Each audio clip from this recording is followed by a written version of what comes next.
আপনার ভালো দেখতে পারেন এরকম বহু লোক আছে না?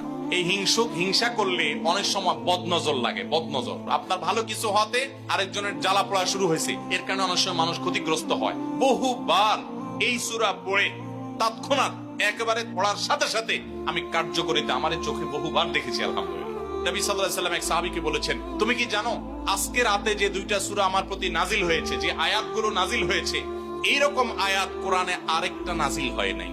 আমার বাসা বাচ্চার কোনো অসুবিধা হলে মাঝে মধ্যে আমার মিসেস বলতেন যে একটু দোয়া পড়ে খু দাও তো। আমি আমার মিসেসকে সাথে সাথে বলি, কেন, তুমি দিলে কি সমস্যা?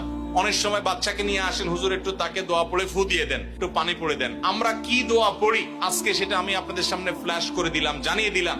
আপনার যদি কোনো বিপদ হয়, আজকে অনেক ভাই প্রশ্নে লিখেছেন, অনেক সময় মানুষ বলে, ভাই আমার বাচ্চাটার এই সমস্যা, আমার ওই ওয়াইফের এই সমস্যা, আমার স্বামীর এই সমস্যা, আমার এই সমস্যা, আমরা আল্লাহর কাছে আশ্রয় চাইতে জানি না। আজকে শিখে যান, এই দুইটা সূরা নাজিল হওয়ার যে প্রেক্ষাপট, সেই ঘটনা শুনলে আমাদের ঈমান আরো বেড়ে যাবে ইনশাআল্লাহ।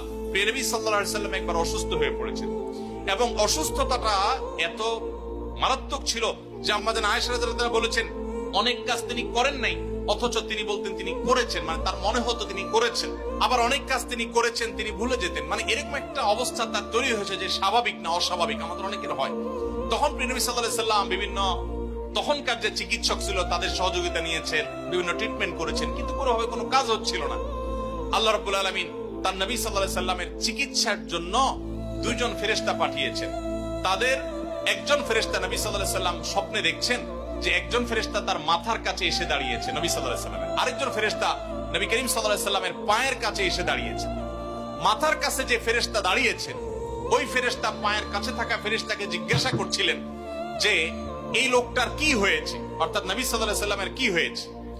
তখন পায়ের কাছে থাকা ফেরেশতা খুব মনোযোগ সহকারে শুনেন, পায়ের কাছে যে ফেরেশতা দাঁড়ায় ছিলেন উনি বলতেছেন, ওনাকে, অর্থাৎ আমাদের নবী সাল্লাল্লাহু আলাইহি ওয়াসাল্লামের কথা বলছেন, ওনাকে জাদু করেছে।